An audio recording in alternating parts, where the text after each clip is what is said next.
Hello, നമ്മൾ solution എന്ന് പറയുന്ന ചാപ്റ്ററിൻ്റെ ലാസ്റ്റ് സെക്ഷനിലേക്ക് പോവുകയാണ്. അപ്പോൾ ബാക്കി പാർട്ടുകളെല്ലാം നിങ്ങൾ സിസ്റ്റമാറ്റിക് ആയിട്ട് നോക്കി വരിക. അപ്പോൾ ലാസ്റ്റ് പാർട്ടിൽ നമ്മൾ സൊല്യൂഷനുമായി ബന്ധപ്പെടുത്തി ഐസോട്ടോണിക് സൊല്യൂഷനെ കുറിച്ചാണ് പറയുന്നത്. എന്താണ് ഐസോട്ടോണിക് സൊല്യൂഷൻ എന്ന് ചോദിച്ചാൽ, the solution having same osmotic pressure. Solution എന്താണ് കാണിക്കേണ്ട? സെയിം ഓസ്മോട്ടിക് പ്രഷർ കാണിക്കുകയാണെങ്കിൽ അത്തരത്തിലുള്ള സൊല്യൂഷൻ പറയുന്ന പേരാണ് ഐസോട്ടോണിക് സൊല്യൂഷൻ എന്നാണ് പറയുന്നത്. എന്താണ് ഐസോട്ടോണിക് സൊല്യൂഷൻ എന്ന് ചോദിച്ചു കഴിഞ്ഞാൽ, സൊല്യൂഷൻ എന്താണ് കാണിക്കേണ്ട? സെയിം ഓസ്മോട്ടിക് പ്രഷർ കാണിക്കുകയാണെങ്കിൽ അത്തരത്തിലുള്ള സൊല്യൂഷൻ നമ്മൾ വിളിക്കുന്ന പേരാണ് ഐസോട്ടോണിക് സൊല്യൂഷൻ. നമ്മൾ എക്സാമ്പിൾ ഒന്ന് നോക്കുക. 0.9% of saline water isotonic with human RBC. Okay, 0.9% of ഏതാ? Saline water isotonic with human RBC. ഇതൊരു ഐസോട്ടോണിക് സൊല്യൂഷന് ഉദാഹരണമാണ്. Isotonic solutions are mainly classified into two types. Isotonic സൊല്യൂഷനെ നമുക്ക് രണ്ടായി തരംതിരിക്കാം. ഒന്ന് ഹൈപ്പോട്ടോണിക് സൊല്യൂഷനും ഒന്ന് ഹൈപ്പർട്ടോണിക് സൊല്യൂഷൻ. ഐസോട്ടോണിക് സൊല്യൂഷൻ എന്ന് പറഞ്ഞാൽ സൊല്യൂഷൻ ഹാവിങ് എന്താ? സെയിം ഓസ്മോട്ടിക് പ്രഷർ എന്ന് പറയുന്ന പേരാണ് ഐസോട്ടോണിക് സൊല്യൂഷൻ. ഓക്കെ, അപ്പൊ ഐസോട്ടോണിക് സൊല്യൂഷനെ എത്രയായി തരംതിരിക്കുന്നു? രണ്ടെണ്ണം. ഏതൊക്കെയാണ്? ഹൈപ്പോട്ടോണിക് എന്താ? ഹൈപ്പോട്ടോണിക് സൊല്യൂഷനും സെക്കൻഡ് വൺ ഏതാ? Hypertonic solution. എന്താണ് ഹൈപ്പോട്ടോണിക് സൊല്യൂഷൻ എന്ന് ചോദിച്ചു കഴിഞ്ഞാൽ, a solution having low osmotic pressure compared it to another is called എന്താ? Isotonic solution. അപ്പൊ സൊല്യൂഷൻ എന്താ കാണിക്കേണ്ടത്? ലോ ഓസ്മോട്ടിക് പ്രഷർ കാണിക്കുകയാണെങ്കിൽ അത്തരത്തിലുള്ള സൊല്യൂഷനെ നമ്മൾ വിളിക്കുന്ന പേരാണ് എന്തെന്ന് പറയുന്നത്? ഹൈപ്പോട്ടോണിക് സൊല്യൂഷൻ എന്ന് പറയുന്നത്. അപ്പൊ ഹൈപ്പർട്ടോണിക് സൊല്യൂഷൻ എന്താണ്? നിങ്ങൾക്ക് തന്നെ ഊഹിക്കാം. എന്താ? A solution having high osmotic pressure compared it to another is called hypertonic solution. അപ്പൊ ചിലപ്പോൾ എക്സാമിന് ചോദിക്കാം, എന്താണ് ഐസോട്ടോണിക് സൊല്യൂഷൻ? അത് ഇങ്ങനെ ഡയറക്റ്റ് ആയിട്ട് ചോദിക്കത്തില്ല. ഇതിന് ആപ്ലിക്കേഷൻ ലെവലിലുള്ള ക്വസ്റ്റ്യൻസ് ഉണ്ട്. അത് നമ്മൾ എന്താണ് ക്വസ്റ്റ്യൻസ് വർക്ക്ഔട്ട് ചെയ്യുമ്പോൾ അല്ലെങ്കിൽ ഞാൻ നോട്ടിൽ തരുന്നുണ്ട് ഐസോട്ടോണിക്കുമായി ബന്ധപ്പെട്ട ആപ്ലിക്കേഷൻ ക്വസ്റ്റ്യൻ. അപ്പൊ എന്താണ് ഐസോട്ടോണിക് സൊല്യൂഷൻ എന്ന് നിങ്ങൾ ഓർത്ത് വെക്കണം. എന്താണ് ഐസോട്ടോണിക് സൊല്യൂഷൻ എന്ന് പറഞ്ഞാൽ, ഒരു സൊല്യൂഷൻ എന്ത് കാണിക്കണം? ഒരേ ഓസ്മോട്ടിക് പ്രഷർ കാണിക്കുകയാണെങ്കിൽ അത്തരത്തിലുള്ള സൊല്യൂഷൻ പറയുന്ന പേരാണ് എന്തെന്ന് പറയുന്നത്? ഐസോട്ടോണിക് സൊല്യൂഷൻ എന്ന് പറയുന്നത്. അപ്പൊ എന്താ ഐസോട്ടോണിക് സൊല്യൂഷൻ എന്ന് പറഞ്ഞാൽ, ദ സൊല്യൂഷൻ ഹാവിങ്, ഓർക്കുക, same osmotic pressure are called isotonic solution. അതിനെ നമുക്ക് രണ്ടായി തരംതിരിക്കാം. ഏതൊക്കെയാണ്? Hypotonic solution and hypertonic solution. എന്താണ് ഹൈപ്പോട്ടോണിക് സൊല്യൂഷൻ എന്ന് ചോദിച്ചാൽ, a solution having low osmotic pressure compared to another is called hypotonic solution. Second one ഏതാ? ഹൈപ്പർട്ടോണിക് സൊല്യൂഷൻ എന്ന് പറഞ്ഞാൽ എന്താ? A solution having high osmotic pressure. അപ്പൊ ആ ഒരു പാർട്ട് നിങ്ങൾ ഓർത്ത് വെക്കേണ്ടതാണ്. ഇനി നമ്മൾ ഓസ്മോട്ടിക് പ്രഷറുമായി പഠിച്ചപ്പോൾ നമ്മൾ ഓസ്മോസിസ് പഠിച്ചു അല്ലെ? എന്താണ് ഓസ്മോട്ടിക് പ്രഷർ? ഞാൻ പറഞ്ഞത് ഓർമ്മയുണ്ടോ? An extra pressure applied on A solution side അല്ലെ?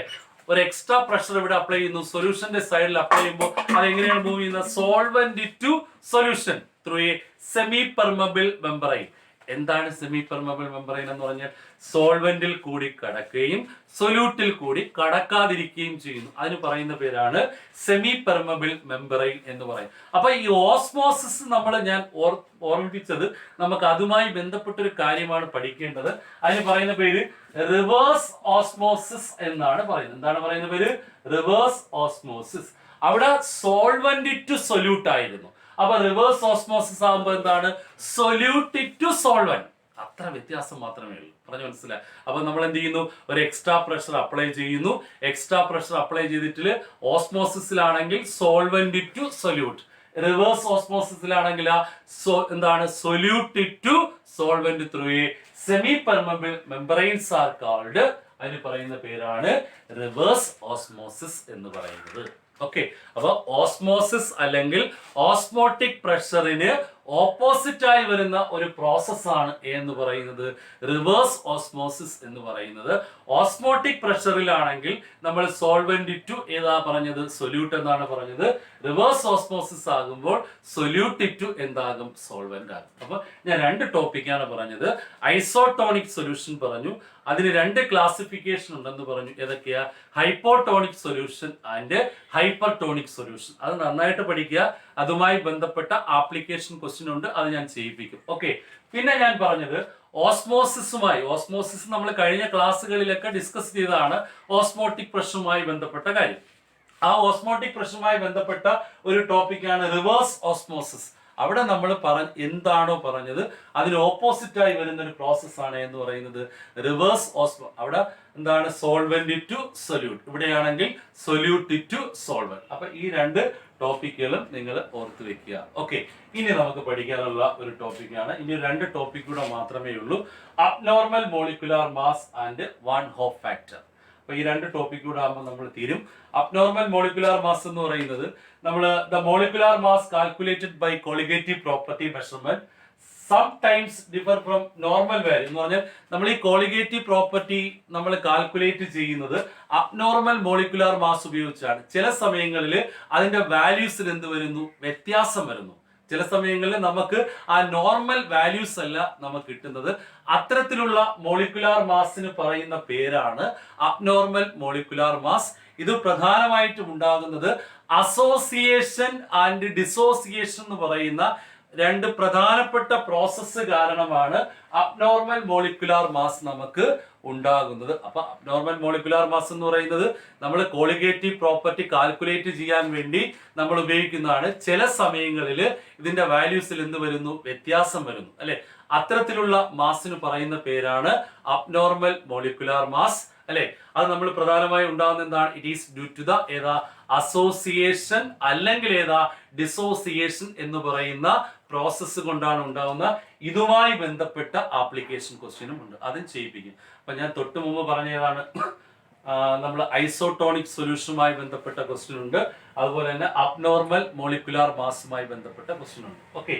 ഇനി നമുക്ക് ഇതൊന്ന് ജസ്റ്റ് പഠിച്ചു വെച്ചാൽ മതി. അബ്നോർമൽ മോളിക്കുലാർ മാസ്, ഇതിന്റെ ഡെഫിനിഷൻ ഒന്നും ചോദിക്കില്ല, ഇതിന്റെ ആപ്ലിക്കേഷൻ ക്വസ്റ്റ്യൻ ആണ് ചോദിക്കുന്നത്. വാൻ ഹോഫ് ഫാക്ടർ ഒരു സയന്റിസ്റ്റുമായി ബന്ധപ്പെട്ടതാണ്. അതിനെ ഡിനോട്ട് ചെയ്യുന്ന ലെറ്റർ എന്ന് പറയുന്നത് ഐ എന്ന് പറയുന്ന ലെറ്റർ കൊണ്ടാണ് സൂചിപ്പിക്കുന്നത്. എന്താണ് വാൻ ഹോഫ് ഫാക്ടർ എന്ന് ചോദിച്ചാൽ it is the ratio of, അല്ലെ, നോർമൽ മോളിക്കുലാർ മാസിനെ അബ്നോർമൽ മോളിക്കുലാർ മാസ് കൊണ്ട് ഡിവൈഡ് ചെയ്യുന്നതിനെയാണ് നമ്മൾ എന്തെന്ന് പറയുന്നത്, വാൻ ഹോഫ് ഫാക്ടർ. ഒരു എക്സാമിന് ചോദിച്ചാണ് what is van Hoff factor.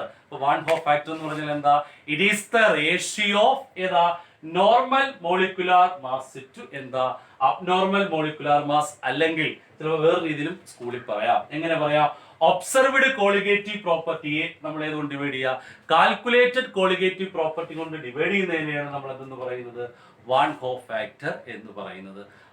അപ്പൊ ഞാൻ ഇന്ന് പറഞ്ഞ